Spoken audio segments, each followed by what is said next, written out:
बहू लाई नौकरानी।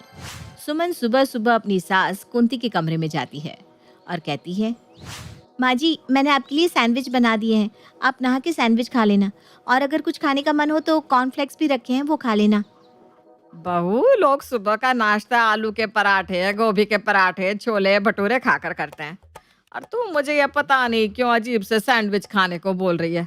तुझे पता है ना मैं ये सब बिल्कुल भी नहीं खाती, फिर तू क्यों ये सब रोज बना कर देती है? माँ जी आपको पता है ना, मुझे रोज़ सुबह लेट हो जाता है, तो जल्दी जल्दी में जो बन पाता है वही बना देती हूँ। बहू एक काम कर दे, मुझे भूख सही मार दे। अरे ऐसा खाने से तो अच्छा होगा कि मैं कुछ खाऊं ही ना। मुझे भी तुझे रोज रोज यूं बोलना अच्छा नहीं लगता। माँ जी सच में, ये सब जानती हुए कि मेरे पास समय नहीं है, फिर भी आप ऐसा बोल रही हैं। अगर मेरे पास टाइम होता तो मैं वही बनाती जो आप खाना चाहती हैं, लेकिन मैं ऑफिस की वजह से बना नहीं पाती। ऑफिस जाने के बाद भी मैं घर का काम करके जाती हूँ, आपको कुछ नहीं करने देती, लेकिन फिर भी आप मुझे सुनाती रहती हैं। ये भगवान, न जाने तूने मुझे कैसी बहू दी। खुद काम पर जाती है और कुंती को यहाँ काम करने के लिए अकेला छोड़ देती है। माँ जी मैं करके तो जाती हूँ काम। हाँ हाँ, बड़ा करके जाती है। अरे घर में और भी काम होता है जो तुझे दिखाई नहीं देते। ठीक है माँ जी, अब आपकी इस परेशानी का हल तो मैं निकाल कर ही रहूंगी। जल्दी निकालना, क्योंकि अब मुझसे ना घास फूस और नहीं खाया जाता। मेरी चटोरी जुबान कुछ चटपटा खाने को मांग रही है। आज ऑफिस जा और अपने ऑफिस में अपने हिसाब किताब करके ही घर वापस आना। सुमन अपनी सास को कोई जवाब नहीं देती और ऑफिस चली जाती है। अगले दिन सुमन जब ऑफिस जाने के लिए तैयार हो रही थी तो उसकी सास कुंती कहती है, अरे बहू, सुबह सुबह कहाँ चली? मैंने तुझे कहा था ना कि।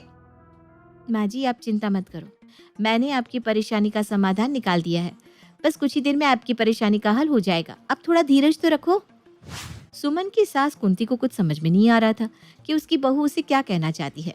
कुछ देर बाद घर पर कमला नाम की एक नौकरानी आती है। सुमन उसे काम समझाते हुए कहती है, देख कमला, अब तुझे इसी घर के लिए काम करना है। मेरी सास खाने की बहुत शौकीन है, तो ध्यान रहे कि वहाँ से मुझे कोई शिकायत का मौका नहीं मिलना चाहिए। अरे मेम साहब आप चिंता मत कीजिए, ये कोई पहला घर नहीं है जहाँ मैं काम कर रही है। इससे पहले भी कई घरों में काम कर चुके लिए ये कमला, और कहीं भी ना कोई भी शिकायत नहीं आई लिए, तब बेफिक्र होकर रहिए। बस यही चाहिए, मैं चाहती हूँ कि यहाँ भी तेरी कोई शिकायत ना आए। सुमन की सास उन दोनों को देखकर वहाँ आती है। बहू कौन है ये, और तू इससे क्या बात कर रही है? माँ जी ये कमला है, हमारे घर की नौकरानी। आपको खाने में बहुत दिक्कत होती थी ना, इसलिए मैंने घर में नौकरानी रख ली। अब आपको कुछ भी चाहिए होगा तो आप कमला को बोल देना, वो अब से यहीं रहेंगी हमारे साथ। कमला तुम भी माँ जी की पसंद का ही खाना बनाना। जी मेम साहब मैं सब समझ गई लिए। बहू, हम क्या अंबानी के घर वाले हैं या फिर मोदी जी हमारे कोई रिश्तेदार लगते हैं जो तूने घर पे नौकरानी रख ली? अरे तू तो इतना कमाती भी नहीं जितने की तूने नौकरानी रख ली। हम बस दिखने में ही अमीर है, पर असल में हम क्या है वो तो बस मैं ही जानती हूँ। माँ जी मैंने नौकरानी अपने लिए नहीं बल्कि आपके लिए रखी है। आपको ही घास फूस नहीं खाना था ना, साथ ही आप अकेली भी रहा करती थी, इसलिए मैंने आपकी ज़रूरतों को ध्यान में रखकर कमला को घर में रख लिया, क्योंकि हर समय मैं ना तो आपके पास रह सकती हूँ और ना ही आपकी ज़रूरतों को पूरा कर सकती हूँ। अरे बहू, इतना नाटक करने की जरूरत ना है। मुझे सब पता है तुझे कोई काम ना करना पड़े इसलिए तूने नौकरानी रख ली। बस खुद के ऐश पूरे करो और नाम सास का लगा दो। माँ जी आप बिना खामखाई कितना सोच रही हो, मैंने नौकरानी रखकर बहुत सही किया है। खैर अब मैं ऑफिस जा रही हूँ, पहले ही कमला की वजह से देर हो गई है।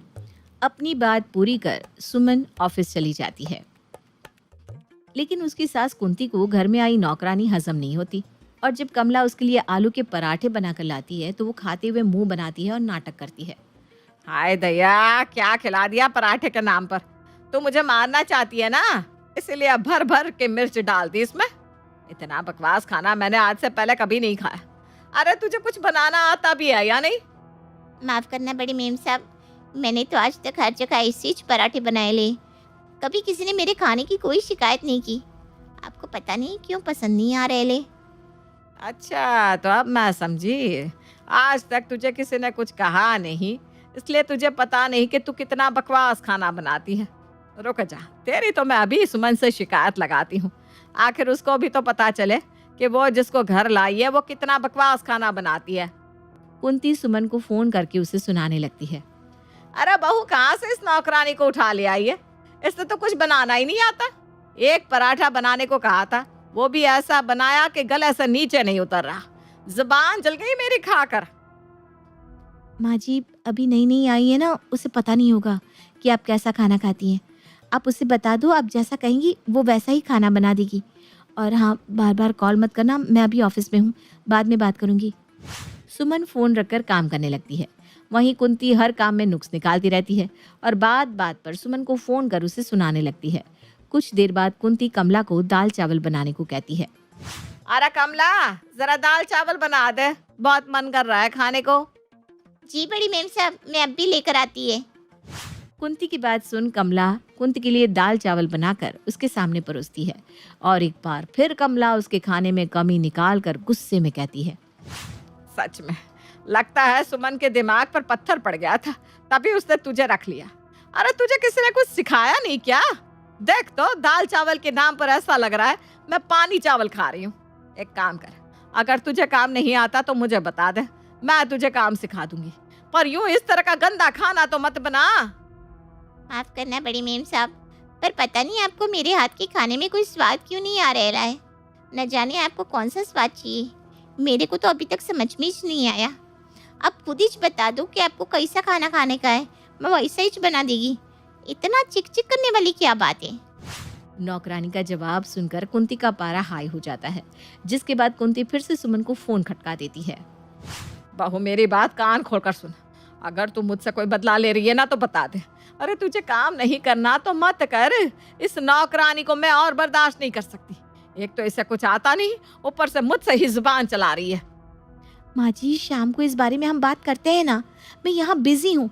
वैसे भी मेरे सर पर इतना सारा काम पड़ा है और आप बार बार फोन करके मुझे परेशान कर रही हो। अरे थोड़ी देर की बात है, संभाल लो ना, घर आकर बात करते हैं इस बारे में। शाम तक तो सुमन की सास ने कमला के नाक में दम करके रख दिया था। शाम को जब सुमन और उसका पति विवेक घर आते हैं तो उन्हें देखकर कमला कहती है। मेम साहब, मेरे को ऐसे घर में काम ही नहीं करने का जो मेरे हर काम में नुक्स निकाले। आज से पहले मैंने न जाने कितने घर में काम किया है, पर आज तक कभी नहीं किसी मेरे काम में इतना कमी नहीं निकला।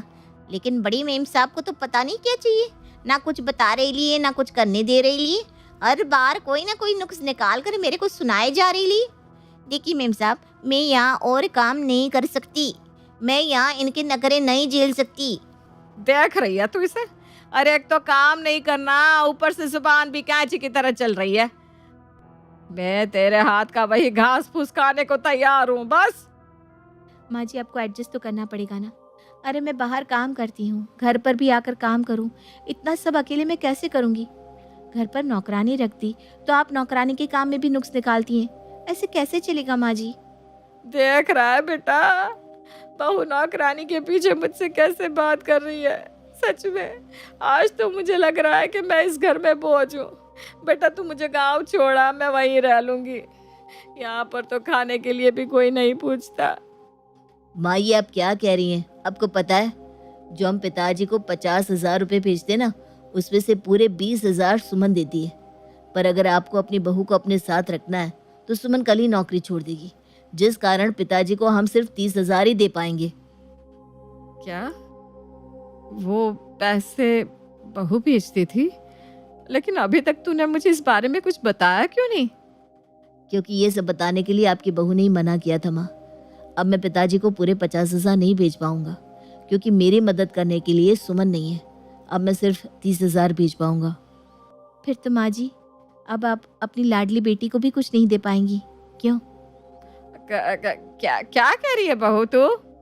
हाँ माँ जी, हमें पता है कि आप हर महीने चोरी चुपके अपनी बेटी को 10,000 भेजती थी।